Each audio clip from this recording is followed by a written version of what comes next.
Record on this computer. Ouais, je vais les mettre en ligne, les vidéos, juste pour les gens qui sont pas là, ou si jamais vous voulez repasser sur quelque chose. Ça vous indique qu'il y a bien un truc de sauvegarde là ou pas? Ouais, bon, on va supposer que oui.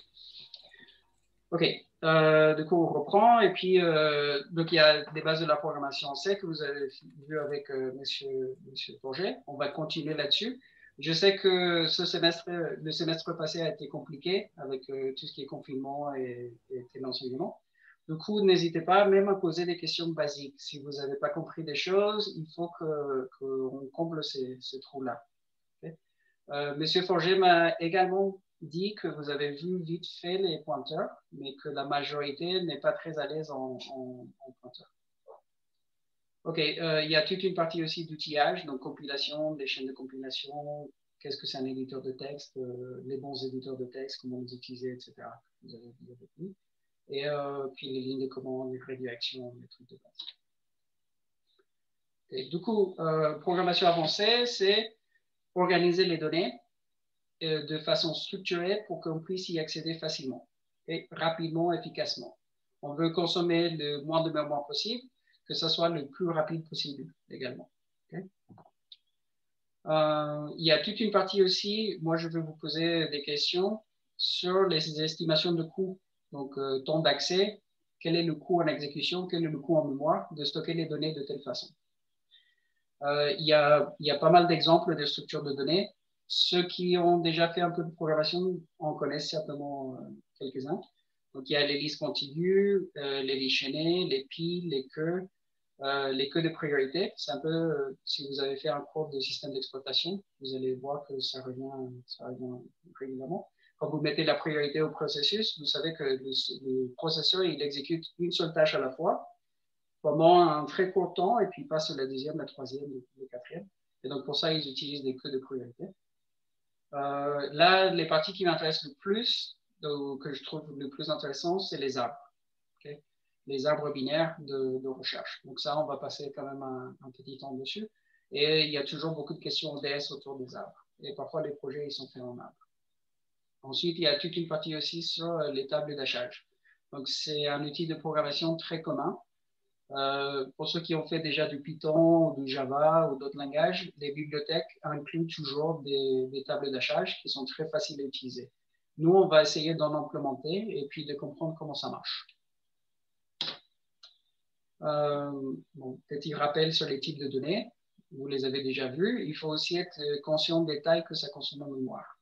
Du coup, un caractère, c'est un octet, typiquement. J'ai dit typiquement parce que aujourd'hui, on parle pas mal de caractères UTF-8 qui peuvent être variables aussi. Donc, c'est entre 1 octet et 4 octets selon les caractères. Mais nous, c'est char, c'est 1 octet. Il y a les shorts, les int, les int non signés, les longs non signés, les doubles, les machins, okay, toutes les variantes. Et ayez en tête au moins les trucs de base. Donc, un entier, c'est souvent 4 bytes, par exemple.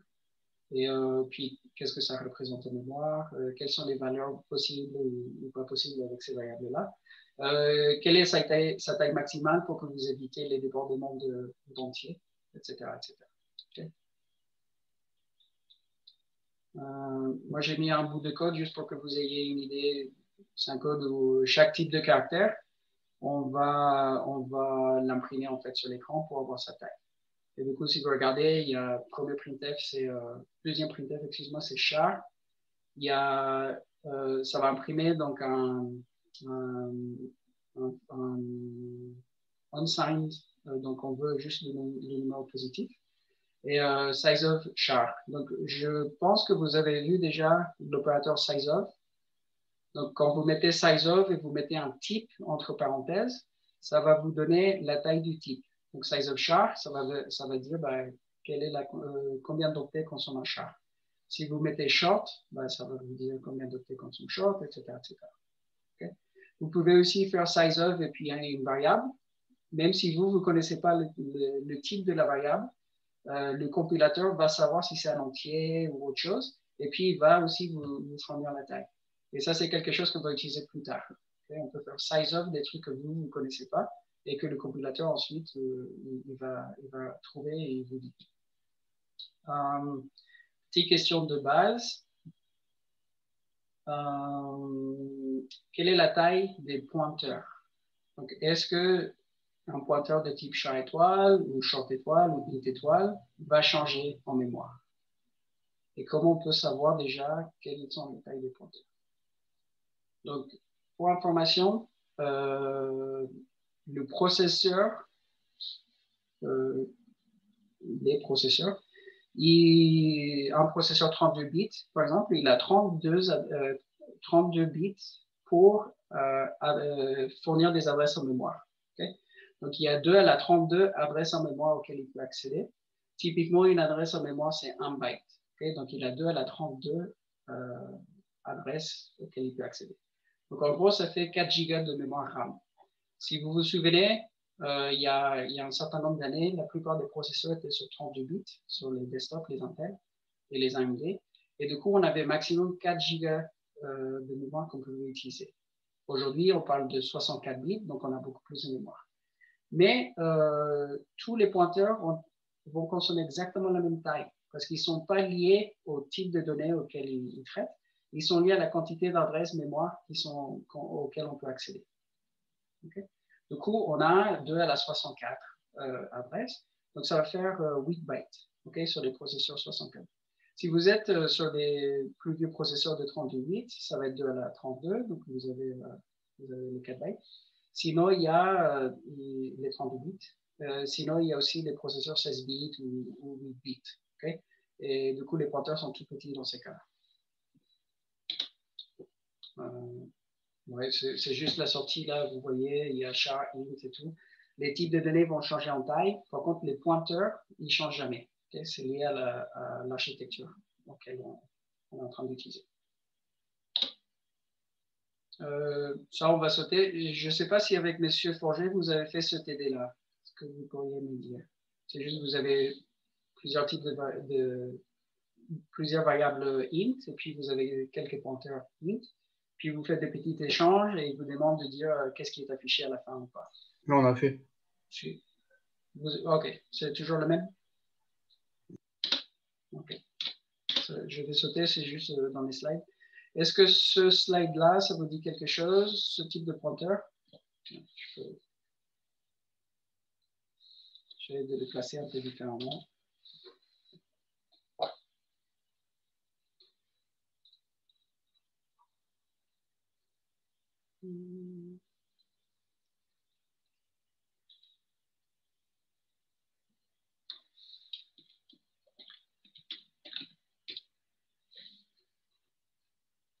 Le code est lisible là ou pas?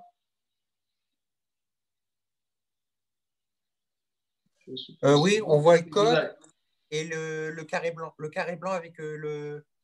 Bon, on voit le code à gauche et à droite votre tableau blanc. Ouais. Voilà. Mon tableau blanc, il ne marchait plus. J'ai eu peur. Ça, c'est assez fluide pour vous? Vous arrivez à suivre? Oui, oui, oui, on voit là. Super, merci Loïc. OK. Du coup, prénom. Moi, je vais faire des petits dessins de fonctions mémoire et tout ça. Ici, on est dans la fonction main. Okay? Donc, je ne sais pas si avec M. Forger, vous avez fait des trucs un peu similaires.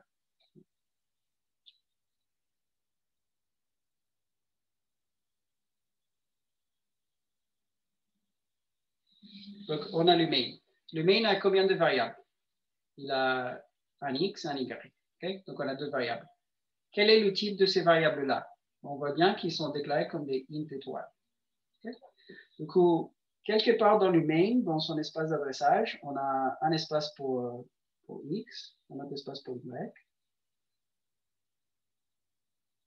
int étoile, et donc int étoile. Int étoile, qu'est-ce que ça veut dire? Ça veut dire qu'il va stocker l'adresse d'un entier et d'une variable entière.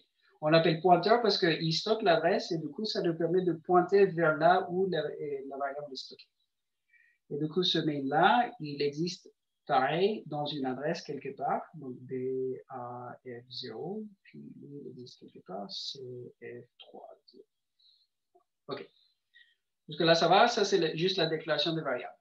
Si vous vous souvenez, je pense que vous l'avez vu, il va stocker sur la pile d'appel les variables là dans la zone où on stocke les informations liées aux fonctions et tout ça. Les variables qui ensuite vont disparaître. Quand le main finit, tous ces variables-là, ils disparaissent.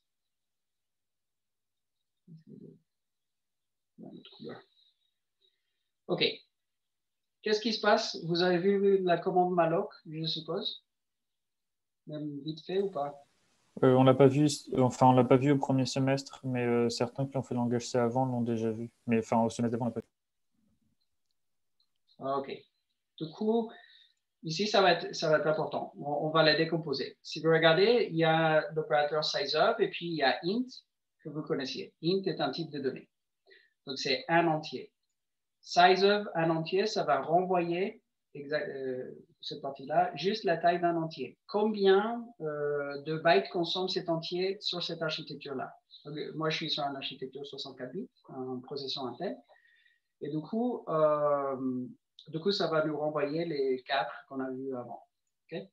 Le malloc ou malloc, c'est le memory allocation. Donc, ça va demander un espace quelque part dans la mémoire que c'est à nous de gérer. Okay? Donc, c'est une variable un peu spéciale parce que c'est un espace mémoire que vous avez demandé. Du coup, quelque part, ça s'appelle quelque part sur le tas. Donc, ici, c'est le tas. Ici, on peut l'appeler pile d'appel. On peut l'appeler comme ça. Ouais. Désolé pour l'écriture parce que même au tableau, c'est toujours compliqué, mais là, c'est particulièrement compliqué. Et du coup, malloc, ce qu'il va faire, c'est il va chercher dans cet espace qu'on appelle le tas, c'est de la mémoire pérenne, ça ne va pas être effacé tout seul, c'est à vous d'effacer. Vous demandez un accès mémoire, un espace mémoire, et puis il va la créer. Donc, ça va créer un espace mémoire de 4 bytes. Okay? Et puis, il va être, il a son adresse là où il commence, donc la première case.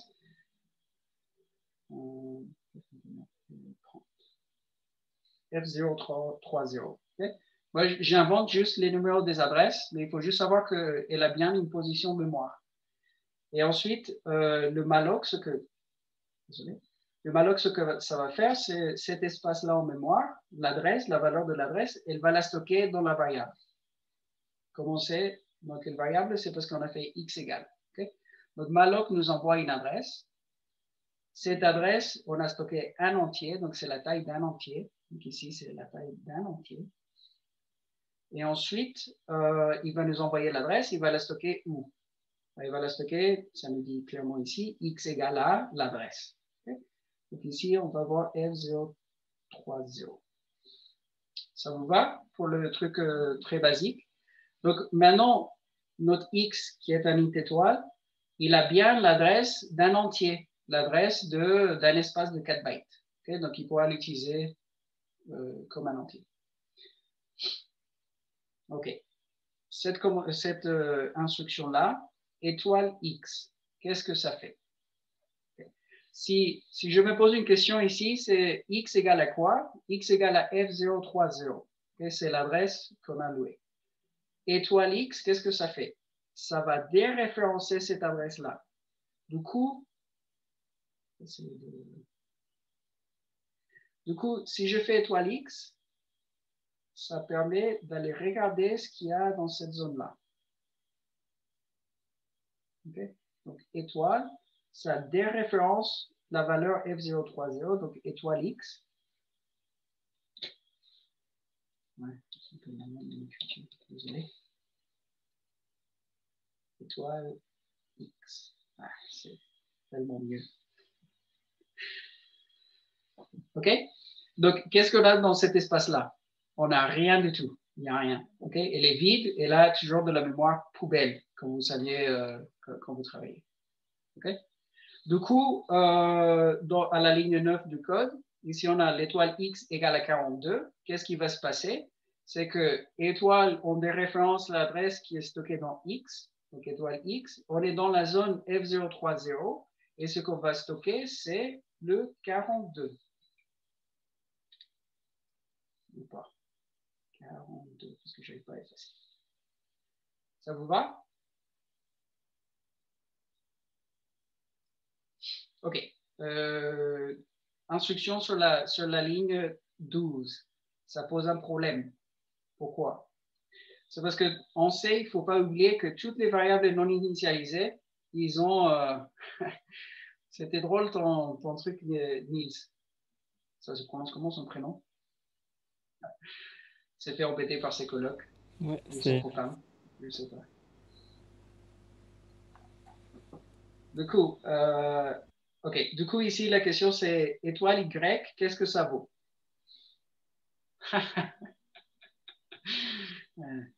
C'est nul. OK. Donc, la mémoire non initialisée, elle vaut quelque chose, mais c'est juste la mémoire poubelle. Okay? Si on fait étoile Y sur un espace non initialisé, ça va nous donner une zone mémoire, on ne sait pas où. Okay? On sait ça va faire comme cet espace n'est pas initialisé, la zone mémoire, vous n'avez pas droit de l'utiliser. Ça va faire tout de suite segfault.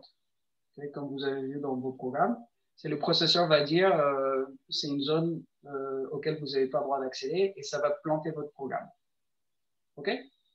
Du coup, chaque fois qu'on utilise un étoile, c'est pour déréférencer la valeur. Il faut bien que ce soit sur une variable de type pointeur. Et ensuite, l'étoile, ça nous permet d'aller accéder à la zone mémoire qui est pointée par ce pointeur. Et ensuite, on peut stocker des choses dedans. C'est vraiment le truc de base des pointeurs. OK. Si on saute la 12 parce qu'elle plante, qu'est-ce que y égale à x fait? Okay. Donc ici, est-ce que y égale à x est valide? Et là, on va dire oui. Pourquoi? Parce que ce qu'on va faire, c'est ici sur la droite,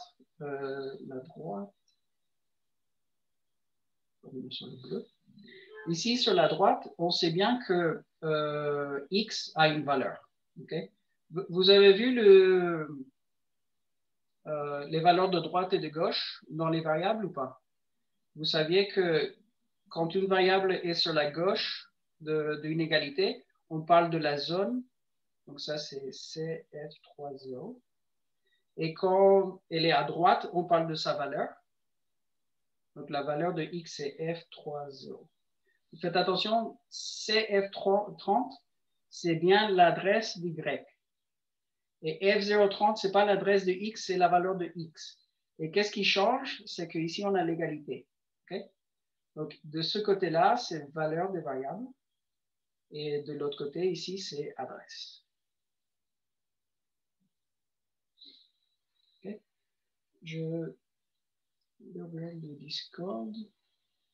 Si certains ont des questions, n'hésitez pas à les poster sur Discord aussi, parce que ça n'empêche pas. Comme ça, je peux revenir sur des trucs qui ne seraient pas clairs. OK. Du coup, Y, c'est l'adresse CF30. Qu'est-ce qu'on va stocker dans cette adresse? La valeur de X. Donc, la ligne 15, qui était Y égale à X, ce que ça va faire, c'est juste copier la valeur contenue dans X dans l'espace d'Y. Il faut que là, ça soit super clair pour tout le monde. Parce que si on ne parle pas ce langage-là, si vous ne comprenez pas comment ça marche ces variables et les pointeurs, on ne va pas pouvoir continuer sur le reste du cours. Vous allez être souvent un peu perdu. Okay? On va revenir dessus de temps en temps, mais ça va être très important que ces concepts-là de base soient clairs. Voilà. Et du coup, dernière ligne, c'est... Ah non, 17, c'est étoile Y. Donc, on va revenir sur l'agenda que j'avais. Donc, étoile Y égale à 13. Qu'est-ce que ça va faire? Ça fait qu'à gauche, on parle de l'adresse de étoile Y. OK? Y vaut quoi? Vaut F030. OK? Étoile Y, si on le prend, bah, étoile Y, ça va nous faire notre lien jusqu'à la zone F030. OK? Étoile Y. Du coup, si on est dans F030, on va prendre le 13. Donc, ici, on parle de l'adresse F030. Et puis, on va prendre le 13 et on va le copier dans cet espace là-bas. On va voir si je vais le effacer. Non. Ah oui, je vais le faire.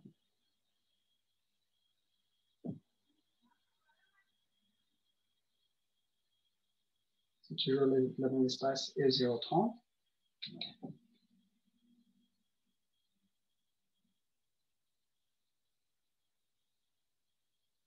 Du coup, cette ligne-là, étoile Y, Y vaut F030, étoile Y vaut l'adresse, donc cet espace-là en mémoire, de F030, et on va stocker le 13 qui est continu ici dans l'instruction. On va juste la copier. OK? Et ça fait que maintenant, la grosse question, c'est qu'est-ce qui vaut étoile X? OK? X vaut F030, étoile X vaut 13, parce que c'est là où X pointe.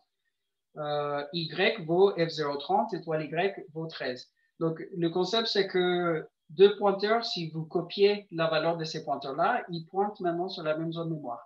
Et donc, on a enlevé le 42 qu'on avait, on a mis 13 à la place, et du coup, les deux variables maintenant, si vous voulez le voir comme ça, valent la même chose. Okay? Si on modifie étoile X ou étoile Y, les deux vont être modifiés, okay? Parce que c'est la même zone mémoire. Ensuite, à la fin de l'exécution, on a toujours la libération de la mémoire. Okay? Donc, pour chaque demande de mémoire que vous faites manuellement avec l'allocation, donc malloc ou calloc ou les différentes commandes, vous devez ensuite libérer cet espace mémoire. Pour la libérer, il faut bien dire quelle est l'adresse de cette zone-là.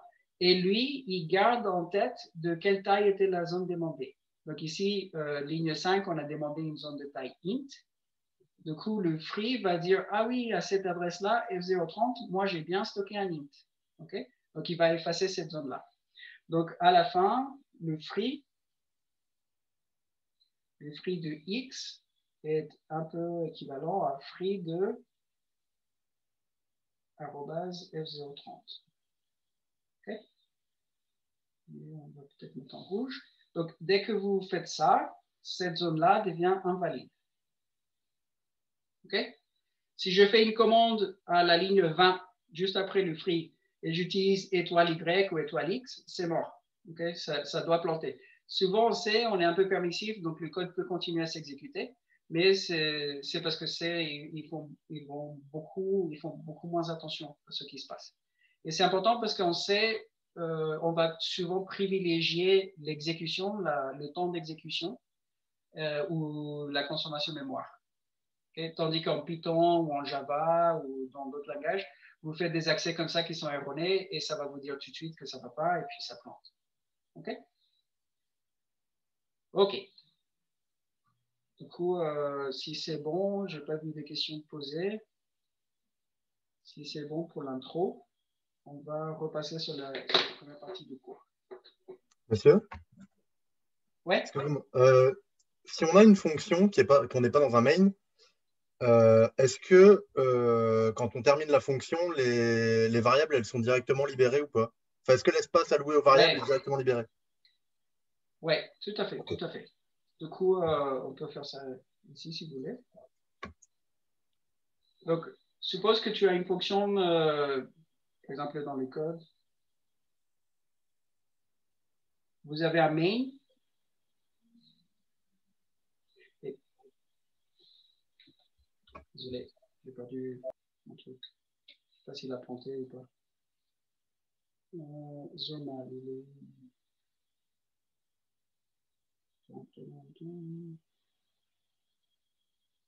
Et je crois que l'appli de merde a planté.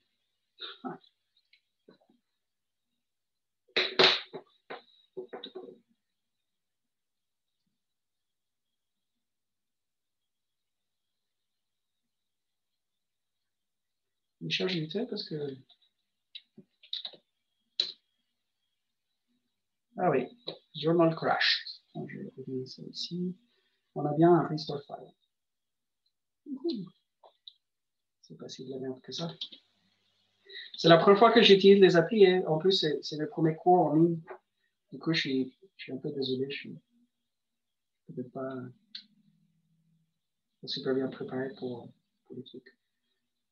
Ok, du coup, on était en rouge. Donc, on va revenir ici. On a une fonction main. Ça peut être void, par exemple, ça ne retourne rien. Dans cette fonction main, on fait int y égale à f. Peu importe ce qui fait la fonction f. Okay? Ici, on a une variable y qui est stockée là et ensuite qui appelle f. Donc, on peut faire, on sait que f retourne un entier, donc on va faire la déclaration de f et puis on va faire return int a égale à 3, return a.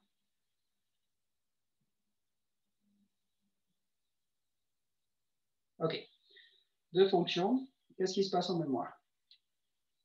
On sait tous que c'est le main qui fait démarrer l'application. Donc, c'est la première fonction qui est appelée. Ensuite, du coup, ça crée un espace main. Dans cet espace-là, on a bien une variable de type int qu'on connaît sous le nom de y. Elle est stockée quelque part dans le main. Okay? Ici, c'est le main. Quand on voit l'appel ici main f, ce que le main va faire, c'est qu'il appelle une fonction qui est quelque part dans la mémoire. Donc, le code est pareil, c'est comme les variables, il est stocké quelque part dans la mémoire. Et ça va démarrer un contexte de l'espace f. Okay? Et du coup, ça, c'est la fonction f. F contient cette variable-là, donc le a. Il faut bien qu'il soit stocké dans cette contexte d'exécution. Et du coup, A est là, A est de type entier, A a sa zone mémoire, donc B042, pourquoi pas. Ensuite, on dit A égale à 3, donc A prend la valeur de 3, et puis on fait return A. Donc, ça c'est un A. C'est pas clair.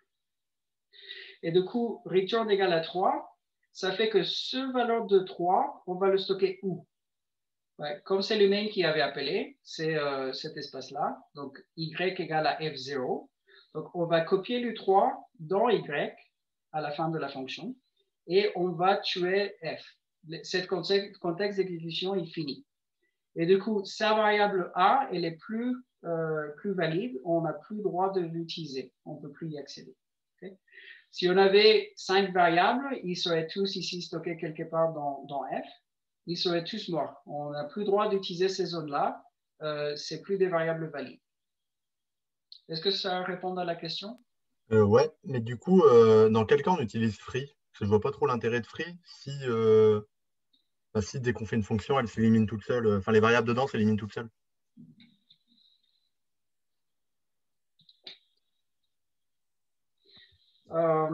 Suppose que... Qu'est-ce que vous voulez stocker? On peut avoir une appli qui traite avec, je sais pas, des œuvres ou des élèves. C'est tout simple. Okay? On peut dire un élève, c'est une structure qui contient un nom, un prénom et puis un numéro d'étudiant. 3 choses. Okay? On va utiliser des fonctions auxiliaires pour créer ces zones mémoire-là. Et ensuite, plus tard, on doit les éliminer. Mais la fonction, ici, le problème, c'est que, si on regarde ici le code tout simple, comment on fait ensuite si on veut allouer quelque chose dans F et l'utiliser plus tard? Cet espace mémoire-là, il est plus valide parce que F, il est disparu. Oui. Okay? Okay. Donc, si ici, j'ai un int z égale à quelque chose, peu importe ce que c'est, la zone, toutes les variables dans F sont plus valides. Donc, l'idée, c'est comment tu fais pour créer des variables que c'est toi qui contrôles à quel moment ils apparaissent, à quel moment ils disparaissent. Ouais. OK. Okay? Ouais. Donc, si c'est une fonction qui crée un élève ou l'espace mémoire d'un élève, pour pouvoir le créer. Tu le laisses un certain temps et quand tu es prêt, tu le remplis et quand c'est fini, tu le libères. OK. Ouais, nickel. Merci. Ouais, donc peut-être pour être bien clair, pour les autres, du malloc, ça va détacher le cycle de vie de la variable de l'existence de la fonction. Ça va exister en dehors des fonctions. Et c'est pour ça que ici, dans cet espace, ici, j'avais fait pile d'appels. C'est là où on va stocker les variables dans les fonctions. Et puis, on a le tas ou le heap en anglais, si vous regardez des vidéos YouTube des bons enseignants de Stanford, pas comme ceux que vous avez à Polytech. Vous allez trouver le nom heap. C'est une blague, vos enseignants à Polytech sont excellents. OK. D'autres questions ou ça va? Du coup, je vais essayer de trouver mes autres slides.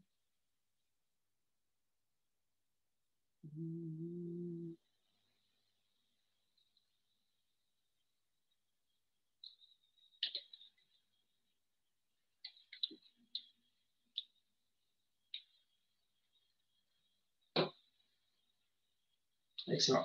OK, on va continuer. Donc, un truc de base, ça va être le concept de structure qu'on appelle. Et c'est assez similaire à ce que vous avez vu en base de données. Vous avez fait base de données avec Monsieur Hochstel. Ça s'est bien passé. C'est bien avec lui que vous avez suivi le cours de base de données ou pas? Oui, c'est ça. On a fait base de données avec Monsieur Hochstuhl. Oui, c'est bien ça. Hochstuhl. Très bien. Ouais, du coup, quand vous avez des tuples, en fait, quand vous faites une insertion dans la base de données, vous avez typiquement ce concept un peu de tableur. Un tuple, c'est un élément qui contient exactement les mêmes colonnes que ce que vous avez défini dans le type de la base. Les structures, on sait, ça va être un peu similaire. On va définir un type de données à nous qui contient des sous-types que nous définissons nous-mêmes. Okay? Et donc, c'est un peu pour contrer cette idée de tableau. Quand vous faites un tableau en C, vous avez tous les éléments du tableau doivent être exactement du même type. Si tu fais un tableau entier, tu ne peux pas mélanger des chaînes de caractères, des entiers, des floats ou d'autres types. Okay? Si vous faites un tableau de pointeurs d'entiers, vous ne pouvez pas mettre autre chose que des pointeurs d'entiers. Donc, ce tableau-là, il faut que ce soit bien homogène. C'est exactement le même type. Okay? Parmi les types de base que vous connaissez, c'est toujours les mêmes. Donc, vous faites un tableau de char, int, etc.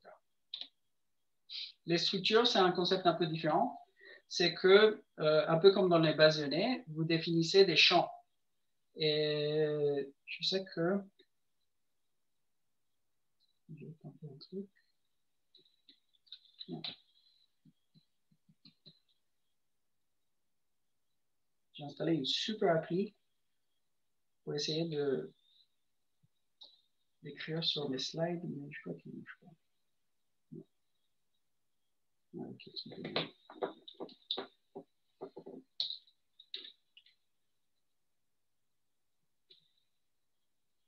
marche, non? Ah, désolé, ça ne marche pas. J'avais fait un truc qui est écrit sur les slides, mais il faut que je ouvre les slides avec l'autre appli, je pense. Du coup, si vous regardez, ça, c'est le pseudocode qu'on avait utilisé pendant longtemps. Je ne sais pas si avec M. Fourget, vous avez travaillé en pseudocode ou en code C directement. En code C. Ah, OK. Parce que, ouais, historiquement, à Polytech, et beaucoup d'enseignants, ils insistent, on a fait du pseudocode. Et du coup, l'idée, c'était de montrer qu'on peut réfléchir avec des algorithmes dans un langage un peu plus haut niveau que C et ensuite implémenter dans du C ou dans d'autres langages. Ça peut être du Python ou du Rust ou peu importe. Okay? Ça permettait de décomposer ça. Donc, j'ai pas mal de slides où il y a le pseudocode, mais depuis l'année dernière, on fait que du code C. On fait plus trop tous les TD sont en code C, on passe directement. C'est juste que je n'ai pas mis à jour les slides et les TD et tout ça. Du coup, ici, c'était la définition, mais ça, on va sauter peut-être parce que ce n'est pas super intéressant si vous n'avez pas fait du pseudocode. Domaine de valeur. Donc, ici, l'idée, c'est qu'une structure est composée de plusieurs champs. Donc, explicitement, on sait, on peut mettre dans une structure un champ entier, un champ chaîne de caractères, un pointeur, deux pointeurs. Vous mettez ce que vous voulez, okay? Des types primitifs. Et ensuite, vous allez utiliser cette structure-là et puis vous faites des accès par champ. Ça, c'est pas très important. Je ne le mets même pas sur l'examen, mais c'est juste pour dire, c'est un peu la théorie derrière les structures. C'est que la domaine de valeur de toute structure est la multiplication ou la composition du produit cartésien de tous les champs de cette structure-là. Okay? Donc, si vous avez, je sais pas, un int, c'est le seul champ de la structure, bah, la structure donc, peut prendre toutes les valeurs d'un int. Qui va de donc, moins 32 768 à plus 32 767. Okay? Si vous avez deux int, bah, vous avez la combinaison de ces deux valeurs-là. Le premier prend toutes ces valeurs et fois les valeurs de la deuxième. C'est pas super intéressant. Quelques exemples. On va voir en code C à quoi ça ressemble, mais tout de suite.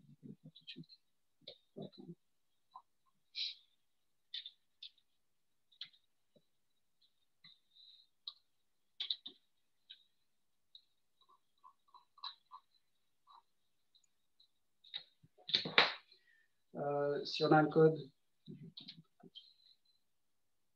comme celui-là, tout simple, on sait, on va voir une struct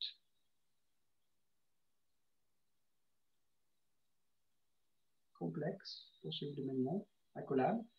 Il a une réelle, une imaginaire qui sont de type réel, donc ça va être float.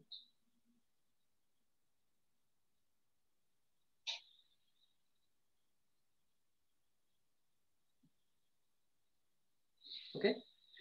Donc ici, ce qui est important, c'est que je viens de définir un nouveau type. Ce nouveau type est à moi. C'est moi qui le définis. Le compilateur le connaît que quand je lui donne la définition. Ce n'est pas quelque chose qui existe dans les bibliothèques ou ailleurs.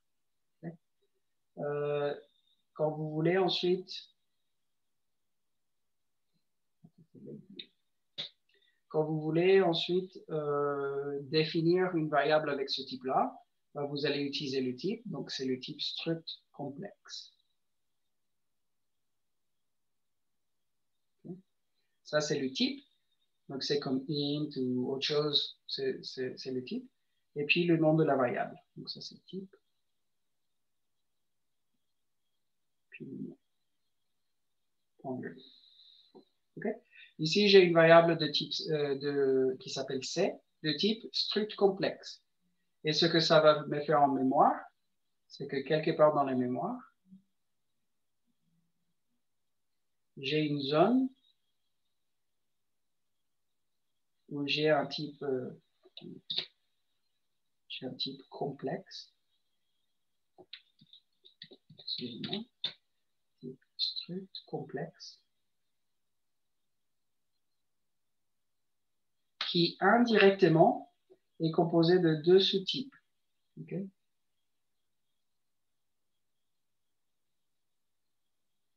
Je ne sais pas si c'est la dernière façon de dessiner ce truc. Okay? Mais en tout cas, lui, il a sa zone de mémoire, qui est quelque part. Et puis, on sait bien que le nom est C. Du coup, le compilateur va retrouver le nom. Et du coup, on a le champ 1 et le champ 2 qui n'ont pas été initialisés. Du coup, ça vaut poubelle, le nom poubelle. Ça se voit? Okay. Du coup, moi, je peux créer des structures comme je veux avec tous les éléments que je veux. Et en mémoire, ça va bien représenter ça. Et les sous-types ne sont pas gardés en mémoire. Donc, on ne sait pas que dans cet espace-là, on ne sait pas. On peut demander au compilateur d'accéder au champ qui s'appelle réel ou au champ qui s'appelle image. Okay? Et lui, il saura nous retrouver ces infos-là. Donc, si vous regardez ici dans ma définition, le premier champ, c'était réel, ici. Ça, c'est réel. Du coup,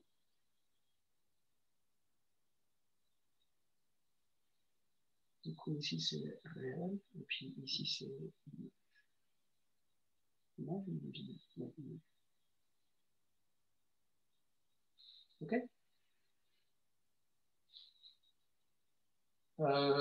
Ici, j'ai une fonction qui prend en paramètre deux complexes. Okay? C'est relativement simple. Et qui retourne un troisième complexe. Okay? Du coup, si on faisait... Je ne sais pas si vous voulez que je fasse tous les codes en C.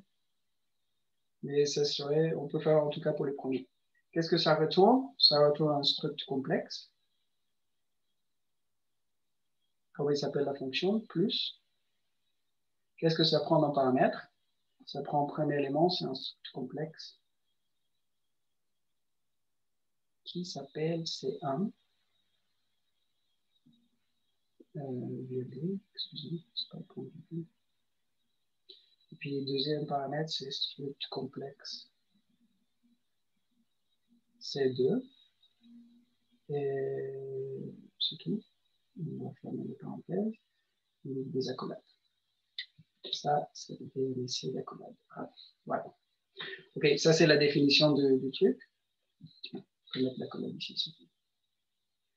Et ça vous va? Vous saviez que vos fonctions, vous pouvez les écrire en multiligne, non? Vous n'êtes pas obligé de faire tout en une seule ligne. Donc si vous avez un écran, ou pas vraiment un écran, mais une fonction avec beaucoup de variables, vous pouvez ensuite décomposer les variables, les paramètres en plusieurs lignes. Du coup, accolade. Et qu'est-ce que ça disait notre fonction ici? C'était, ça crée une variable locale. Donc on peut l'appeler C. C'est de type struct complexe. Ça dit que C.réel. Est-ce que j'ai fait réel avec deux E?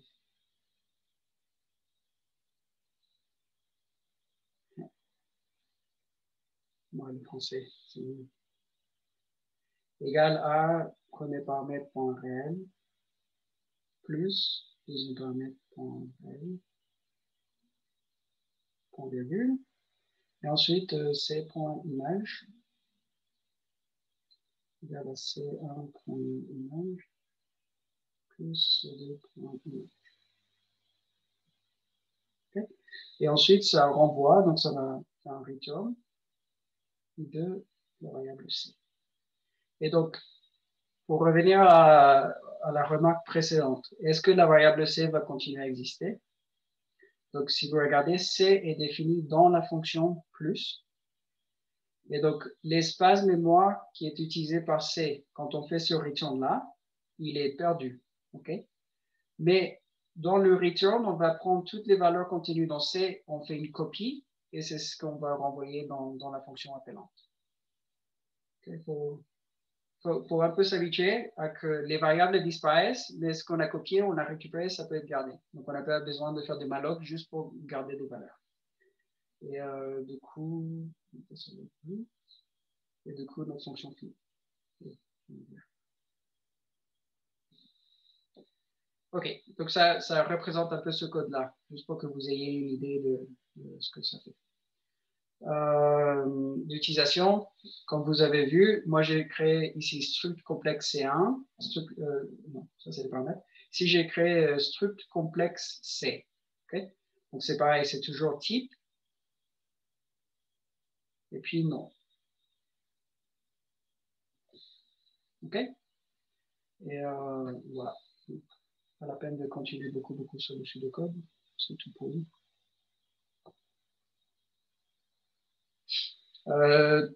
Du coup, on peut avoir des structures qui sont imbriquées, okay? Ou des tableaux de structure. Donc, si moi je fais quelque chose, struct,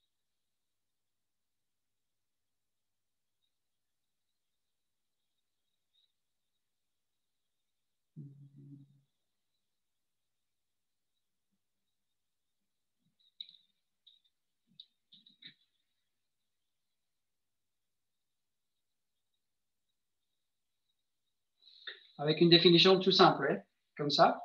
Je vais vous montrer la petite technique, comme ça d'un coup, pour retrouver les valeurs. Je ne sais pas exactement de quel type est valeur. Donc, ce que je vais faire, c'est une technique tout simple. Vous retrouvez le nom que vous avez donné à la variable. Donc, ici, c'est valeur. Ça, on sait que c'est le nom. Et on veut savoir de quel type il s'agit. Donc, la technique est tout simple. Ça s'appelle droite, gauche, droite, gauche, droite. Okay? Et vous faites ça jusqu'à ce que vous découvrez quel est le type. Donc, c'est tout con. On va à droite. Donc, nom, ici, valeur, excuse-moi, c'est un tableau de 6. Puis, à droite, ici, on arrive au bout, et c'est point virgule. Du coup, on va partir à gauche, et on saute à gauche. 6 quoi? 6 struct complexe. OK? Donc, ça, c'est valeur est un tableau de 6 struct complexes. Okay? Avec des types un peu plus intéressants. Par exemple, si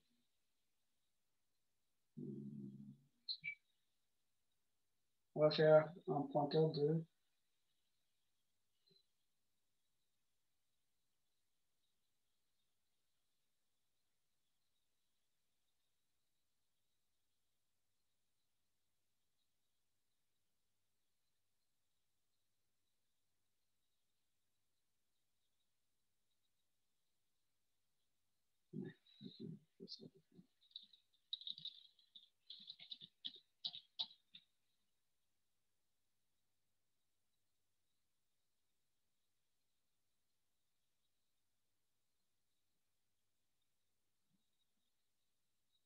OK.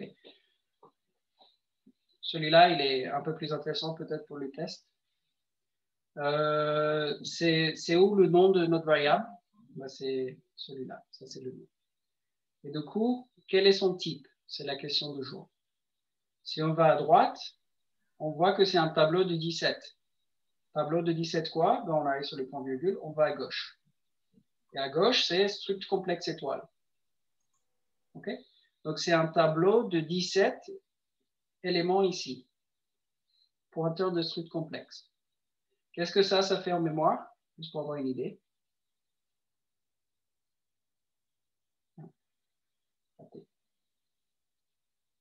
Un peu plus petite. Ça veut dire que quelque part dans la mémoire, j'ai une variable qui s'appelle val, qui est donc un tableau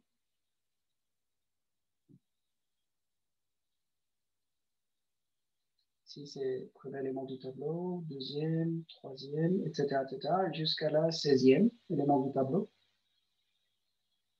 Chaque élément du tableau est de quel type? Struct complexe étoile. Et du coup, mon tableau ici, j'ai un pointeur vers un autre élément qui est de type. Celui-là est forcément struct complexe. OK? Mais il va pointer sur son propre struct complexe, etc., etc. Okay. Je ne sais pas si l'explication est suffisamment claire. En tout cas, cette technique de droite-gauche-droite nous permet de savoir de quel type il s'agit. Ici, c'est un tableau de 17, pointeur de struct complexe. Alors, le précédent, c'est valeur est un tableau de 6, struct complexe.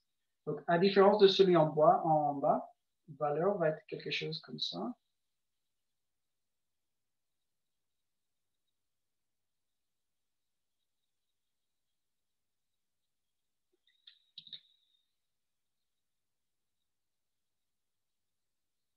On va continuer. Et ici, ce qu'on a dans chaque élément, c'est un struct complexe. Qui indirectement, chaque struct complexe était composé de deux éléments différents. Et du coup, on a... Vous pouvez me dire si les sens sont nouveaux. Du coup, valeur contient des structs complexes et dans chaque struct complexe, on a deux réels, deux flottants. OK? Ça va pour tout le monde ou pas? Oui, ça va. Vous avez des questions? OK. Du coup, ici dans les slides, j'ai mis un type date. Un date est composé de 3 entiers, jour, année, mois, c'est tout simple. Type fiche qui contient un ouvrage et puis une date. Je ne sais pas si on a mis un ouvrage plus tôt, mais j'ai oublié. Peut-être pas. Mais peu importe, l'idée c'est de dire que fiche peut être composée de sous-types qui sont des structures différentes. Okay? Ici c'est pareil, ici j'ai location qui sont des fiches. Donc si on est dans une bibliothèque, c'est les fiches qui ont été allouées. Et puis les jours fériés, c'est un tableau de date, c'est juste des jours fériés, donc c'est des types dates. Et donc chaque jour férié peut dans l'élément du tableau, on a un jour férié différent. OK.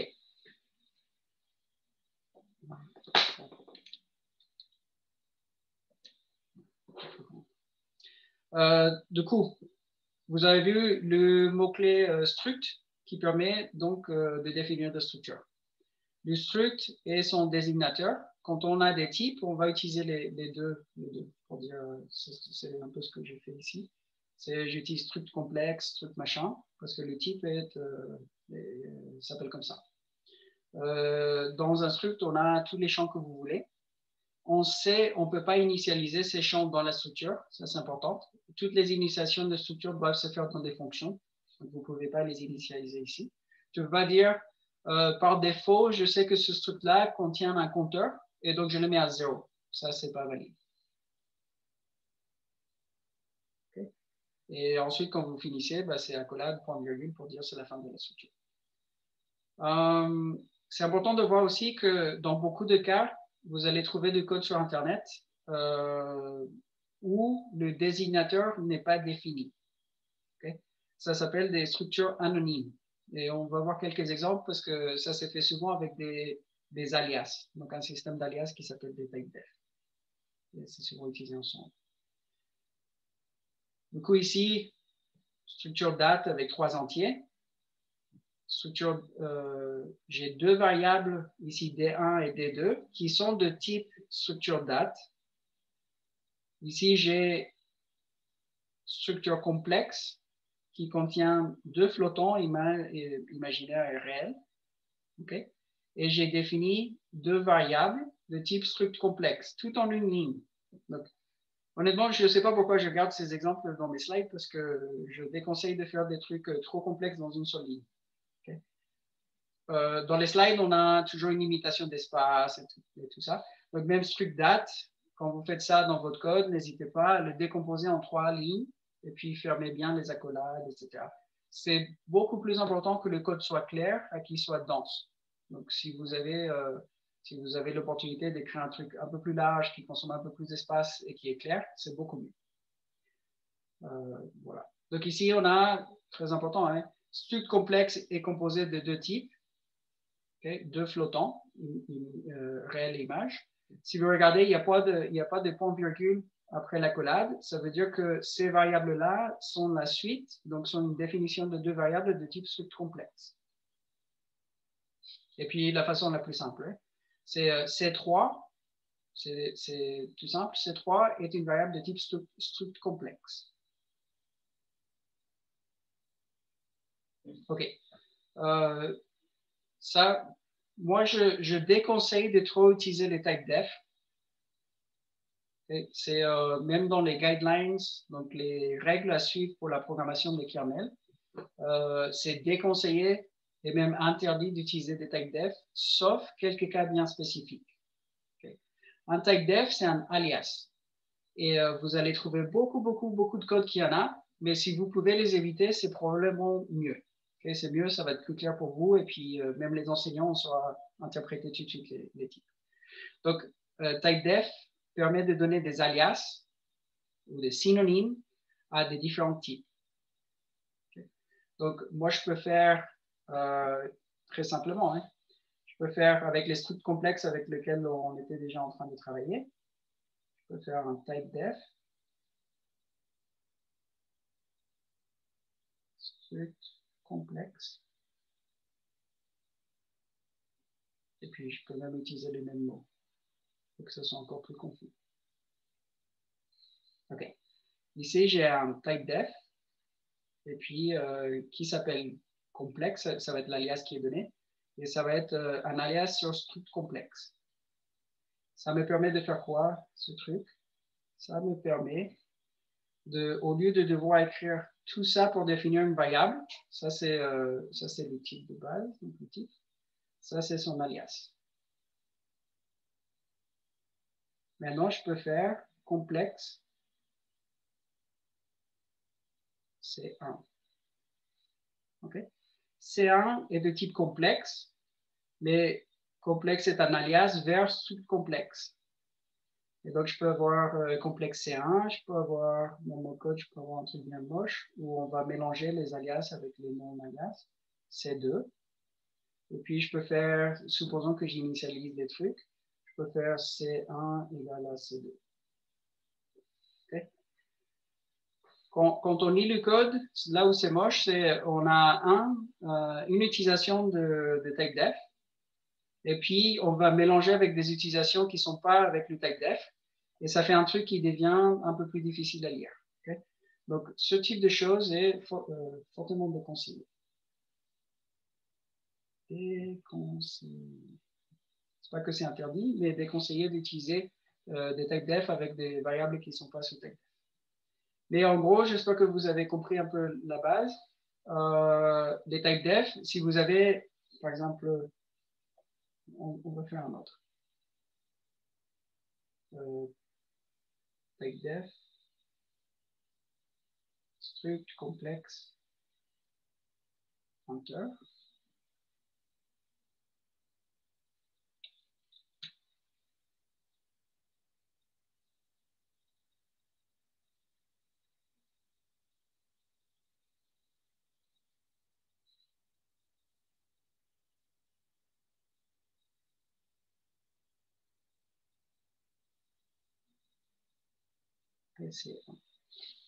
Okay. Donc, le type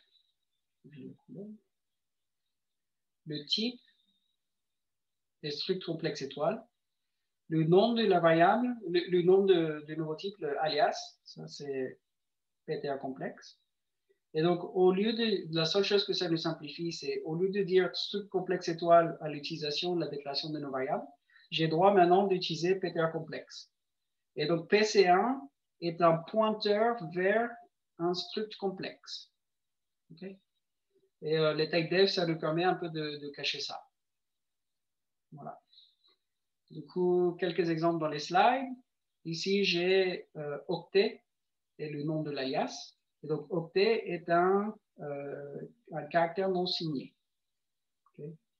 Et donc, j'ai le droit de définir des variables de type octet quand je veux.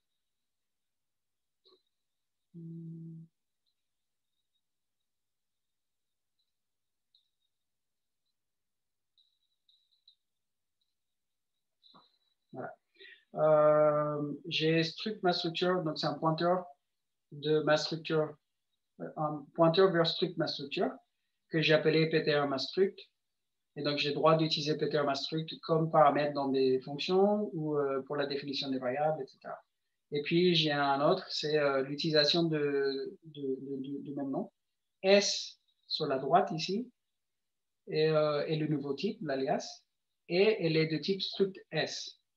Donc, parfois, nous, on ne veut pas faire des trucs comme ça, mais vous allez voir sur Internet, quand vous commencez à coder, que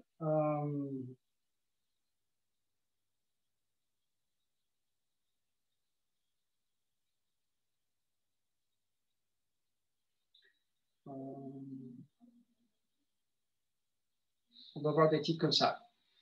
Struct cellule, c'est un type que vous avez défini. On verra ce que c'est. On a un pointeur de struct cell. Et puis, vous allez souvent voir du code avec un TypeDef. Cellule étoile. Pointeur cell.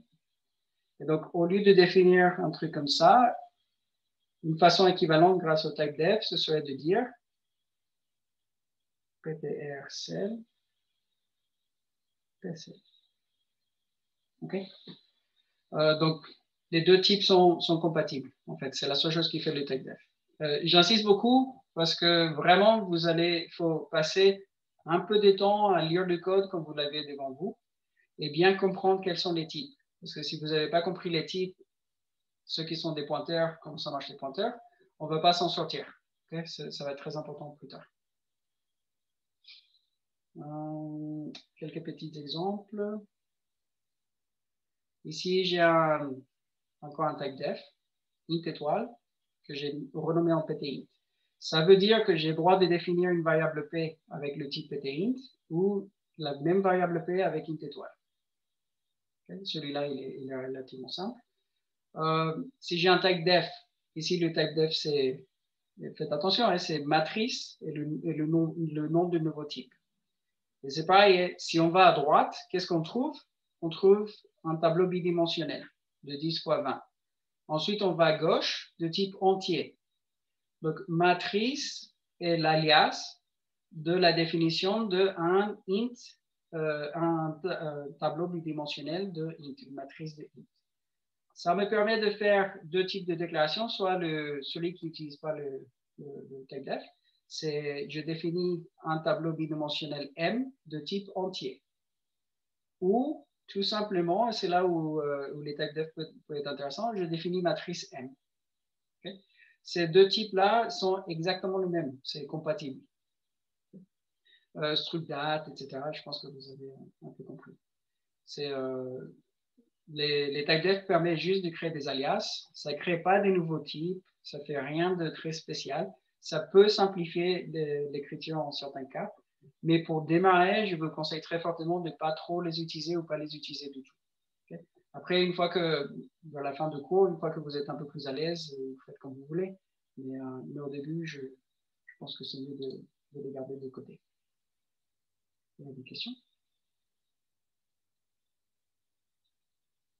Chat. 8. Quelqu'un a dit 8. Thibaut. Pas compris. Merci pour ta participation, Thibaut Ménul. Cool. Manipulation. On va utiliser l'opérateur point pour accéder à un champ. Okay? Si vous avez des dates, par exemple jour, mois, année, qui sont de type date. Je vais reprendre juste la définition ici. Donc, c'est struct date, c'est int jour, int mois, int année. Si j'ai un type qui est struct date D, je peux faire D, D, point jour, égal à 25, D, point mois, égal à 1er, D, point année, 2021. OK? Donc, D est de type struct date. Pour accéder à chaque champ, j'utilise l'opérateur point. Donc, ici, c'est le point. OK? Ouais, c'est la seule chose qui est intéressante ici. Je mets aussi pour référence la définition des types. L'initialisation des types peut être faite sans utiliser l'opérateur point.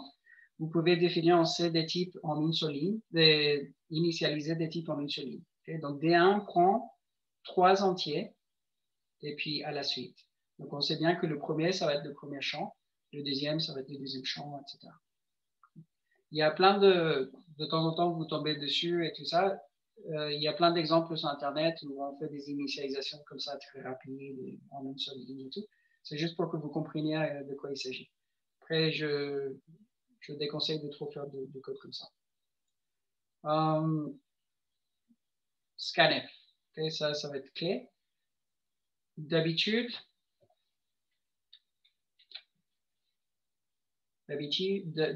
vous avez une...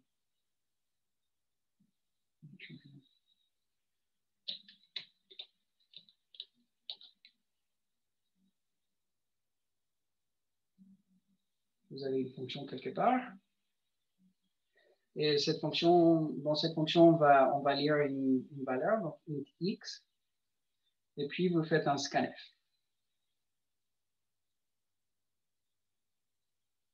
Pourcentage D, puis on passe l'adresse de x. OK? Tout simple, c'est le scanf va lire une donnée de type entier et ça va le stocker dans l'espace mémoire de x. On passe l'adresse de x pour que le scanf puisse aller accéder à son espace mémoire.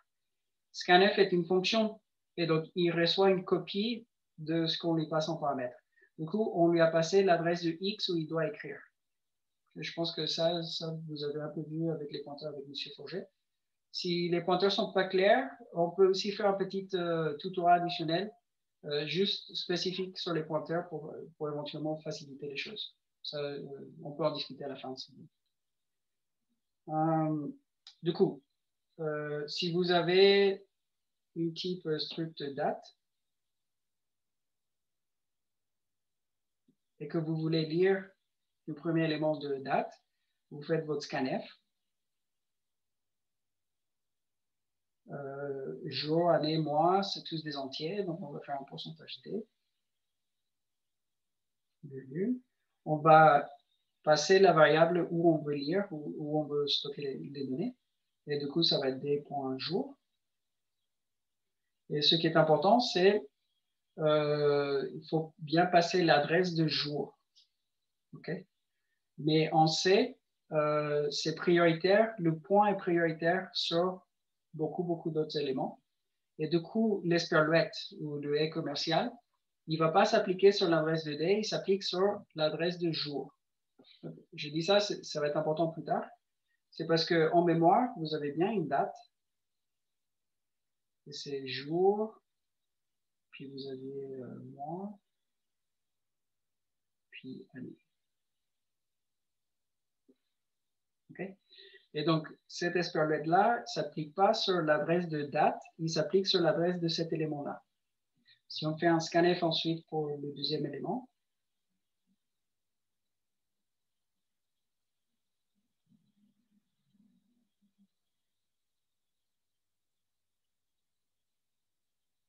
OK. Bien.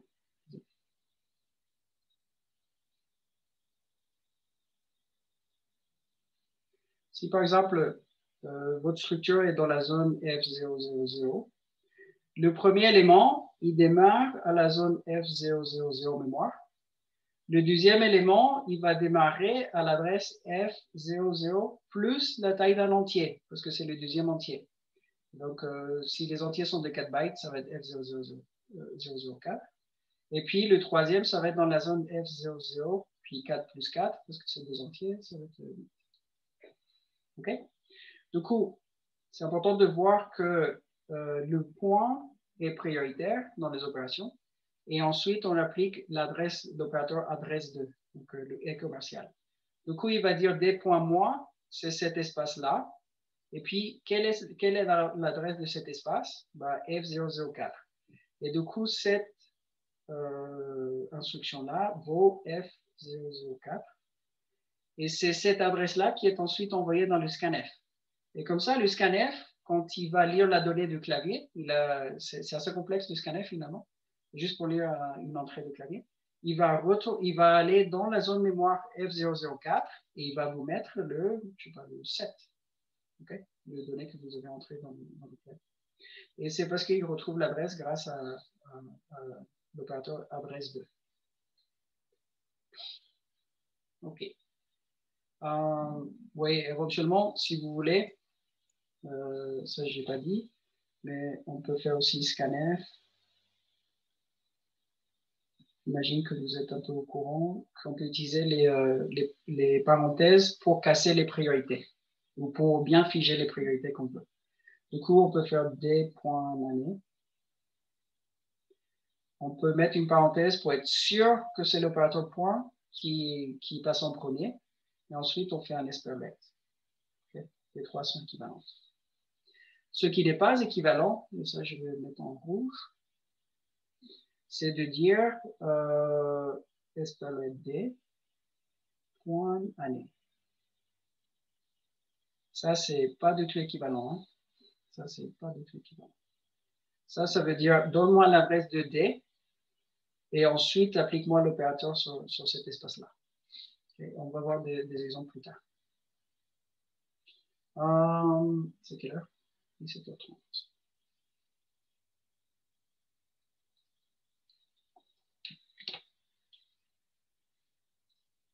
OK. Il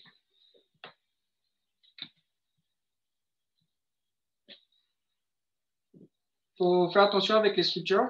Donc, les structures, si moi, comme comme on a fait avec les complexes, D1.jour égale à 17. n'importe. On fait les autres initialisations, je fais D1 égale à D2. Okay.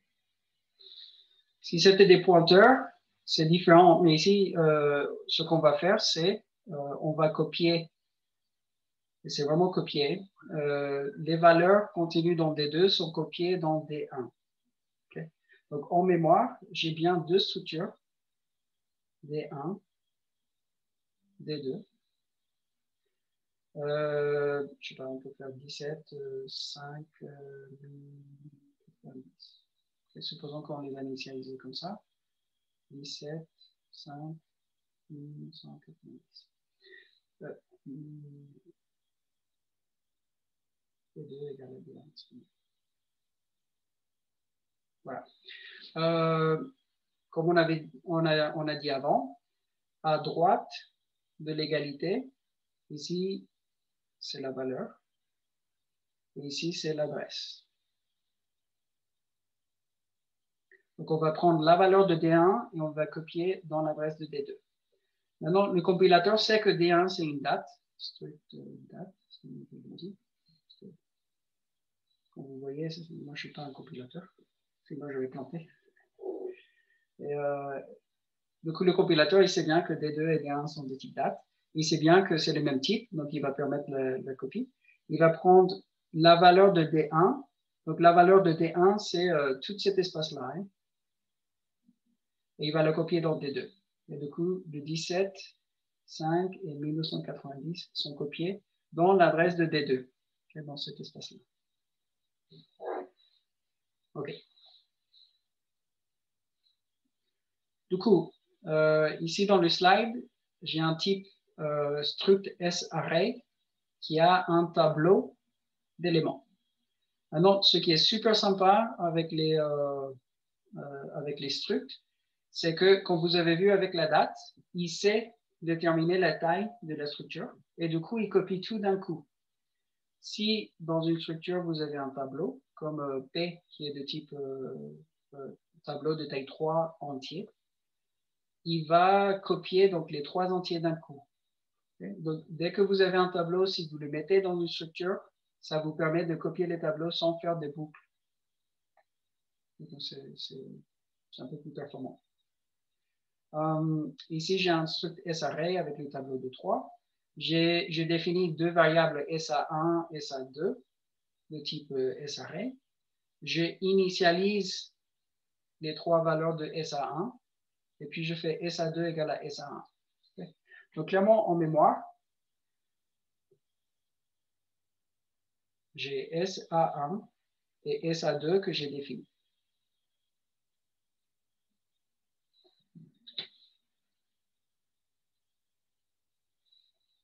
OK. Les deux sont de type tableau d'entier. Et donc, on sait bien qu'il y a une division. Qui sont là. Ici, je fais SA1.p. Donc, c'est le champ P. On voit bien que le nom du champ, c'est P. SA1, c'est la variable ici, SA1. Et j'ai stocké un 10 dedans. Et puis ensuite, je fais SA1 de P1. Donc, j'accède aux éléments du tableau. J'ai un 20 et puis un 30. Okay. Quand je fais ici cette ligne à la ligne 9, SA2 égale à SA1, je vais prendre tous les éléments ici et je vais copier okay, dans cet élément-là. Et du coup, j'ai bien la même initialisation. 20, 30. OK? Qu'est-ce qui se passe? Maintenant, donc ça c'est... je peux éventuellement vous envoyer ça, slide 13, gauche. Slide 13, droite.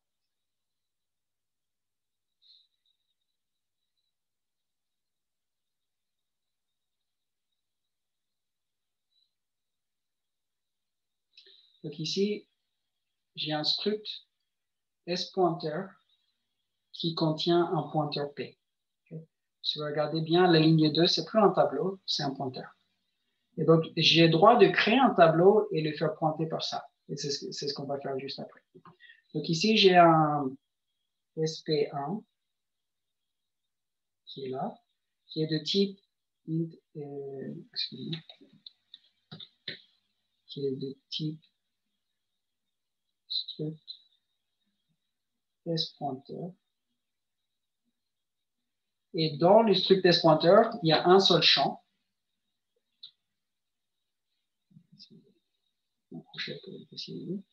Donc, on sait que le compilateur, en tout cas, il sait qu'il y a un seul champ ici, qui est de type int étoile.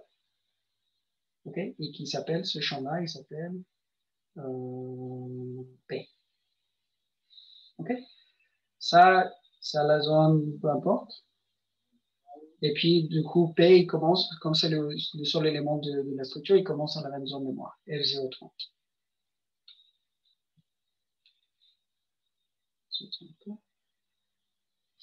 Ok. Ça, c'était la première. Et puis, sur la même ligne, on avait la déclaration de SP2. C'est pareil, il va être quelque part dans la mémoire. Il contient, pareil, une variable de type int étoile qui s'appelle P.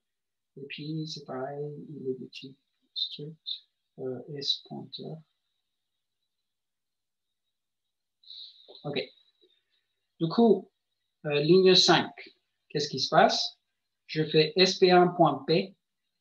Et du coup, je vais regarder, ça c'est sp1. Le point P, c'est le premier champ. Et donc, dans cet espace-là, je vais stocker quelque chose. Okay? Du coup, sp1.p, c'est bien l'adresse F0030. Je sais que dans F0030, je vais stocker quelque chose. Qu'est-ce que je vais stocker maintenant? Donc, on a le malloc, le type 3 fois size of étoile sp1.p. Donc, ici, juste pour vous simplifier le truc, on aurait très bien pu faire, et c'est peut-être même plus clair, malloc de 3 fois size of, parce qu'on a 3 éléments. Pour essayer de reproduire l'exemple précédent, on avait 3 entiers. Du coup, il suffit de faire size of int. Okay. On va peut-être pas rentrer dans tous les détails, mais étoile sp1.p, c'est la façon de dire, c'est la façon indirecte et un peu difficile de dire int. Du coup, au lieu de dire le type, on va passer par les variables et ensuite le size of va nous dire de quel type il s'agit. Okay? Et du coup, comment ça marche? Ici, moi je vous ai dit, c'est souvent prioritaire le point. Du coup, sp1.p est un int étoile, donc c'est un pointeur de int. Si on déréférence le int étoile, on a un int. Et donc, étoile sp1.p est int.